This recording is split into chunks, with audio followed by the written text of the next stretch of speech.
Hello students, welcome back to my YouTube channel. Student, आज हम जो आपका सब्जेक्ट है बिजनेस लॉ, उसमें कुछ इम्पॉर्टेंट टर्म के बारे में समझेंगे। तो फर्स्ट टर्म जो है जो आपकी फ्री कॉन्सेंट में भी है, सेक्शन 14 लेज डाउन करता है। Consent is said to be free when it is not caused by, जिसमें एक टर्म आती है आपकी कॉर्शन, जो डिफाइंड है सेक्शन 15 में। कॉर्शन क्या होता है? कॉर्शन को हिंदी में बोलूँ तो धमकी देना किसी को। तो कॉर्शन क्या है? एक कमिटिंग और threatening to commit any act forbidden by the Indian penal code और द अनलॉफुल डिटेनिंग और threatening to detain any property to the prejudice of any person whatever with the intention of causing any force in the place where the coercion is employed। यानी कि जब कोई एक party दूसरी party को forcefully कोई काम करने के लिए बोलती है या किसी तरीके का धमकाती है तो वो कहलाती है आपका coercion। तो coercion is the committing or threatening to commit any act forbidden by the Indian Penal Code or unlawful detaining or threatening to detain any property to the prejudice of any person whatever with the intention of causing any force in the place where the coercion is employed। ठीक है। कोएर्शन की मतलब कौन कौन सी दो condition होती हैं? कोएर्शन आपका हो सकता है एक तो कमिटिंग हो या थ्रेटनिंग हो, threatening to commit any act forbidden by the Indian penal code. ठीक है। दूसरी तरफ अनलॉफुल डिटेनिंग और threatening to detain any property. ठीक है, ये हुआ।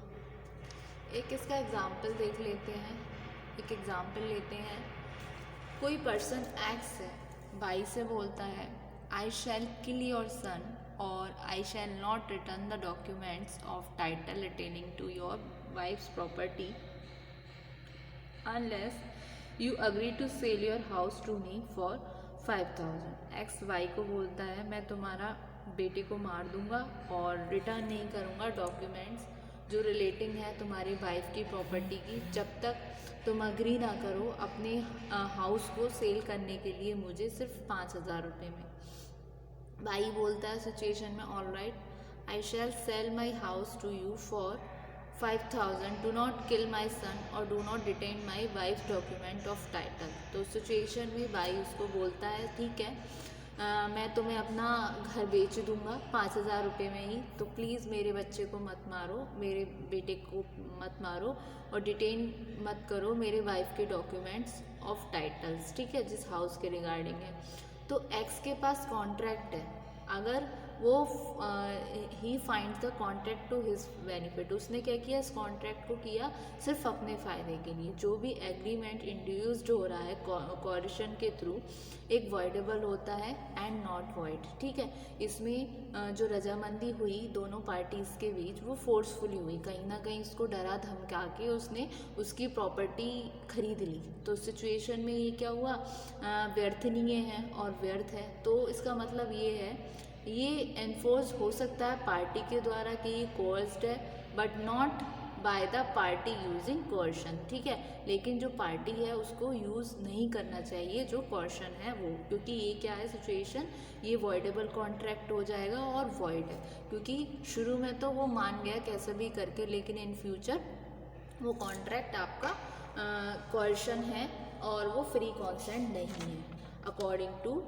Section 15 under Indian contract act 1872, ठीक है। तो एग्जाम्पल देख लेते हैं, इसका लिख लेती हूँ इसका example. For example, X says to by, I shall kill your son, or I shall not return the documents of title relating to your wife's property unless you agree to sell your house to me for rupees 5,000. Bai says, all right, I shall sell my house to you for rupees 5,000. Then do not kill my son or do not obtain my wife's documents of title, ठीक है। X has employed coercion. He cannot therefore enforce the contract, but Bai can enforce,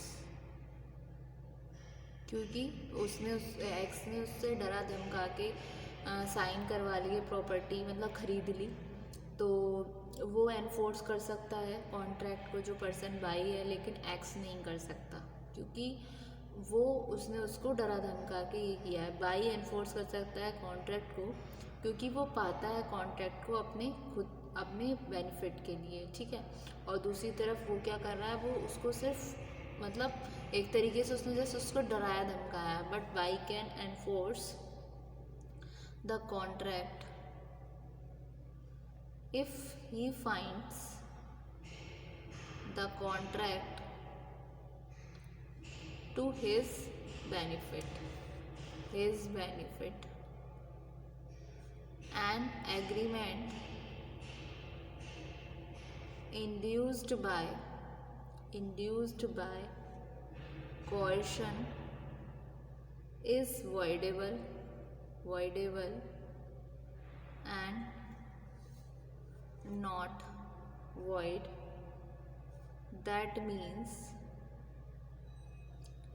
it can be enforced by the party coerced but not by the party using coercion। ठीक है, ये हुआ इसका example coercion के regarding. coercion को हिंदी में बोलते हैं किसी को धमकी देना। ठीक है, तो coercion क्या है? एक कमिटिंग और threatening to commit any act जो फॉरबिडन हो रहा है इंडियन पैनल कोड के द्वारा, और अनलॉफुल डिटेनिंग और threatening by the Indian Penal Code, or unlawful detaining or threatening to detain any property to the prejudice of any person whatever with the intention of causing any force in the place where the coercion is employed। ठीक है, तो coercion ये है आपका, और coercion के दो तरीके से है, एक तो committing और threatening to commit any act। ठीक है, कमिट किया या फिर डराया धमकाया, और दूसरा अनलॉफुल डिटेनिंग, अनलॉ के तरीके से डिटेन करके चला, और थ्रेटन किया डिटेन एनी प्रॉपर्टी। तो ये दोनों ही तरीके इसमें इस एग्ज़ाम्पल में आपके आ गए, जो दोनों टाइप्स थे आपके इस एग्ज़ाम्पल में। एक तो उसने उसको डराया धमकाया, दूसरा उसकी डॉक्यूमेंट भी डिटेन करने की कोशिश की, जो वाई की वाइफ थी उसका। ठीक है, तो होप सो स्टूडेंट आज के वीडियो में ये लेक्चर आपको समझ आया होगा, और अभी इसको हम गो थ्रू करते हैं।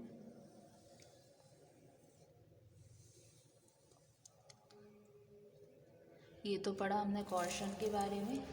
नेक्स्ट वाले वीडियो में स्टूडेंट हम डिस्कस करेंगे अपने और आगे की टर्म के बारे में। ठीक है, तो होप सो आपको ये लेक्चर समझ आया और ये टर्म समझ आई। ठीक है ना, तो thank you so much student.